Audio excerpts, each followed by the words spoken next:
लड़के का नाम सैंटियागो था। जब वो एक खाली पुरानी चर्च के पास पहुंचा तो शाम ढल चुकी थी। इस चर्च की छत अरसा हुआ गिर चुकी थी और जहाँ कभी पादरी का मिंबर हुआ करता था वो जगह अब अंजीर के एक बहुत बड़े दरख्त ने ले ली थी। लड़के ने वो रात उसी जगह पर गुजारने का फैसला किया।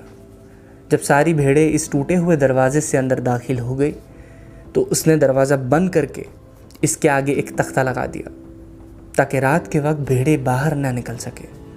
इस इलाके में भेड़ियों का ख़तरा तो नहीं था, लेकिन रेवट से बिछड़ी हुई भेड़ों को ढूंढना बहुत ही थका देने वाला काम था। उसने अपनी जैकेट से फर्श साफ किया और किताब का एक तकिया बनाकर लेट गया। उसने आज ये किताब ख़त्म करनी थी। इसने सोचा कि इसे अब ज़्यादा मोटी किताब लेनी चाहिए ताकि इसे पढ़ने में ज़्यादा वक्त गुजरे और इसका एक बेहतरीन तकिया बन सकेगा। जब वो सुबह के वक्त जागा तो अभी तक अंधेरी छाई हुई थी। टूटी हुई छत में से सितारे झांक रहे थे। मुझे थोड़ा और सोना चाहिए, उसने दिल में सोचा। आज फिर इसने वही ख्वाब देखा था जो इसे एक हफ्ता पहले नज़र आया था, मगर वो ख्वाब आज भी नामुकम्मल और अधूरा था। वो उठ खड़ा हुआ और उन भेड़ों को उठाना शुरू कर दिया जो अब तक नहीं उठी थी। जब भी वो जागता था इसकी ज़्यादातर भेड़ें जाग जाती थी। ऐसा लगता था जैसे किसी ताकत की वजह से वो एक दूसरे के साथ जुड़े हुए हैं। और आखिर क्यों ना हो, इसने इन भेड़ों के साथ आखिर 2 साल जो गुजारे थे और उनके साथ जंगलों बियाबानों में चारा पानी के लिए मारा फिरा था। भेड़ें अब इसके साथ इतनी मानूस हो गई थी कि इसके काम करने के वक्त का भी अंदाज़ा लगा लेती थी, या फिर इनके औकात का आदी मैं हो गया हूँ, इसने सोचा। कुछ भेड़ें ऐसी भी थी जो जागने में ज़रा वक्त लगाती थी। उन्हें जगाना पड़ता था। इसका ख्याल था कि भेड़ें इसकी ज़बान समझती हैं, इसलिए वो कभी कभी किताब में से कुछ पन्ने या तहरीर इन्हें पढ़कर सुनाया करता था और उन्हें अपने दर्द दुख भी सुनाया करता था। उन्हें वो इस गांव के बारे में भी बताया करता था जिस गांव पर से वो गुजरे थे।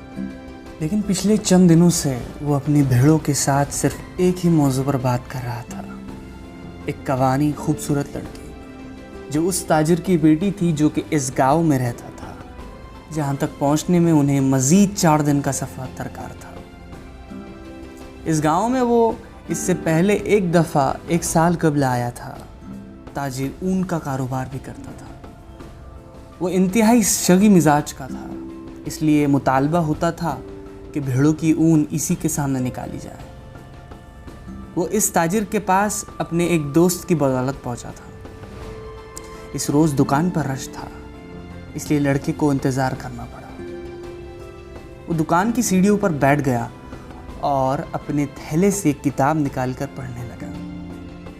मुझे नहीं मालूम था चरवाहे भी पढ़ना जानते हैं। पीछे से लड़की की आवाज़ आई। लड़की एंडलेस की बेमिसाल खूबसूरत का मुकम्मल नमूना था। सियाह बाल और गहरी खूबसूरत आँखें, अरब नक्शवी की झलक थी। जी हाँ, लेकिन मैंने किताब की बनिस्बत अपनी भेड़ों से ज़्यादा सीखा है, इसने जवाब दिया। अगले 2 घंटे वो एक दूसरे को अपने हालात सुनाते रहे। तुमने पढ़ना कैसे सीखा? लड़की ने पूछा। जैसे सब पढ़ना सीखते हैं स्कूल में। अगर तुम पढ़ना जानते हो तो भेड़ें क्यों चराते हो? लड़का कुछ बुड़बुड़ाया ताकि लड़की समझ ना सके। वो लड़की को अपने सफ़र की कहानियाँ सुनाता रहा, जिन्हें सुनकर लड़की की गहरी आंखों में हैरत और खौफ का मिला जुला तासुर था। लड़का दुआएं मांग रहा था कि वक्त थम जाए या फिर लड़की का बाप मज़ीद मसरूफ़ हो जाए और वो उसे लड़की के साथ कुछ ज़्यादा वक्त गुजारने का मौका मिल जाए। लेकिन इसकी दोनों दुआएं कबूल न हुई और ताजिर ने इसे 4 भेड़ों के ऊन उतारने को कहा। जब वो फारिग हुआ तो व्यापारी ने इसे पैसे देते हुए कहा कि वो अगले साल फिर आए और अब 4 दिन बाद वो दोबारा इसी गांव में होगा। वो इस बात पर खुश भी था। लेकिन इसके दिल के किसी खाने में खौफ भी छुपा हुआ था कि कहीं वो लड़की इसे भूल ना गई हो। आखिर इसके अलावा और भी तो बहुत से चरवाहे वहाँ से गुजरते होंगे। मुझे इसकी ज़्यादा फिक्र भी नहीं है, उसने अपनी भेड़ों से कहा। मैं और कई लड़कियों को जानता हूँ, लेकिन इसका दिल इसके साथ नहीं था।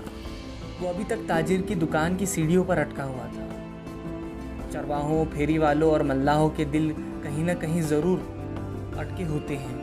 कहीं ना कहीं कोई ऐसा ज़रूर होता है जिसके साथ इनका दिल होता है, जो इनसे इनकी खुशियाँ और सुकून छीन लेता है। सूरज निकलने वाला था। इसने अपने रेवड़ को मशरिक की तरफ मोड़ा। उन्हें कभी फैसला करने की ज़रूरत ही नहीं पड़ती, शायद इसीलिए ये मेरे साथ इतने नज़दीक रहती है, इसने दिल में सोचा।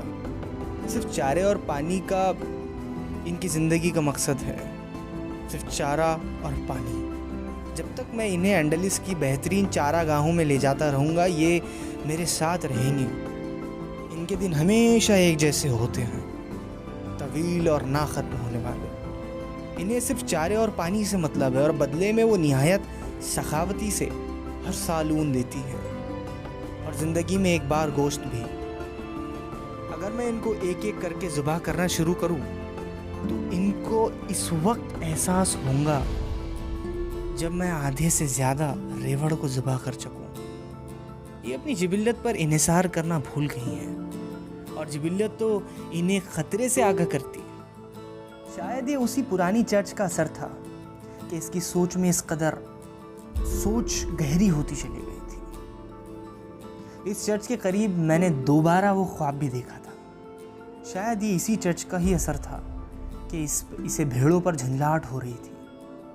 उसने झुंझलाहट दूर करने के लिए पानी पिया और अपनी जैकेट को जिस्म के गिर्द कस कर लपेट लिया, लेकिन उसे ये जैकेट भी बोझ लग रही थी।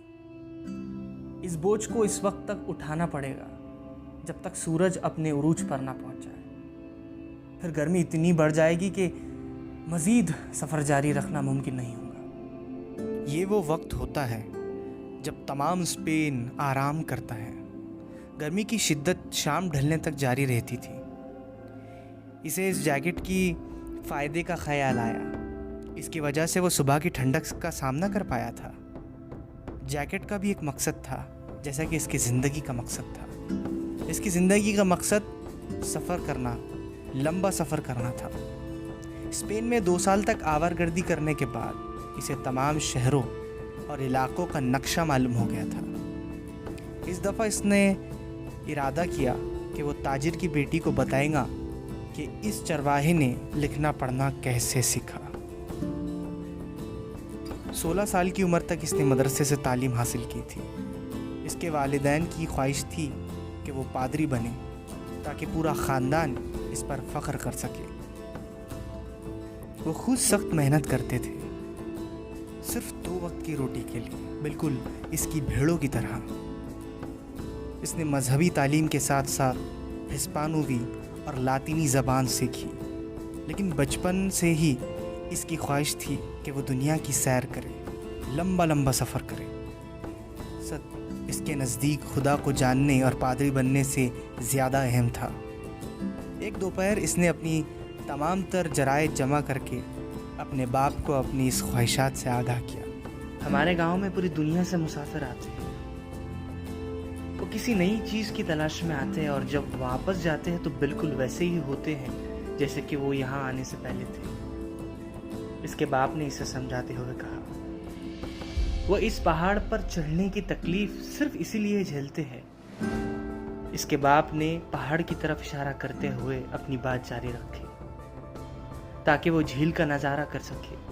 और जब वो यहाँ से जा रहे होते हैं तो इनका ख्याल होता है कि कल आज से कितना बेहतर था। इनके चाहे सुनहरे बाल हो या वो लाल रंगत की होते तो वो हमारे जैसे इंसान ही हैं, और जहाँ वो रहते हैं वो जगह भी हमारी ज़मीन की तरह है। लेकिन मैं फिर भी इनके शहर को देखना चाहता हूँ जहाँ वो रहते हैं। लड़के ने जिद की। इनकी ख्वाहिश होती है कि काश वो हमारे खूबसूरत इलाके में हमेशा रह सके। बाप ने कहा, मगर मैं उनके इलाके और उनकी रिहाइश देखना चाहता हूँ, लड़के ने जवाब दिया। मगर सफ़र के लिए तो काफ़ी पैसा दरकार होता है और हमारे पास तो सिर्फ 2 वक्त की रोटी है। हमारे यहाँ तो सिर्फ चरवाहे नई चरागाहों की तलाश में सफ़र करते हैं। तो फिर मैं चरवाहा बन जाऊँगा ताकि मैं रेवड़ को पूरे स्पेन में लिए लिए फिरूँ, लड़के ने फैसलाकुन लहजे में जवाब दिया। बाप ने मज़ीद बहस करना फजूल समझा। अगले दिन इसके बाप ने इसके सामने सोने के 3 सिक्के रखे। ये मुझे कई साल कबल रास्ते में मिले थे। मैंने इसलिए संभाल कर रख दिए कि एक दिन तुम्हारे काम आएंगे। अब तुम इनसे भेड़े खरीद लो और अपना शौक पूरा करो, मगर एक दिन तुम्हें एहसास होगा कि तुम जिस इलाके को छोड़कर जा रहे हो वो दुनिया का सबसे खूबसूरत इलाका है। जब इसका बाप इसे अपनी दुआओं से रुखसत कर रहा था तो इसे अपने बाप की आंखों में एक दबी हुई ख्वाहिश नजर आई, दुनिया देखने की ख्वाहिश। इसने इस ख्वाहिश को दबाने में उम्र गुजार दी थी, मगर वो ख्वाहिश अब भी इसकी आंखों में मौजूद थी। ये ख्वाहिश 2 वक्त की रोटी की तलाश के नीचे दबी हुई ज़रूर थी, मगर अब भी जिंदा थी।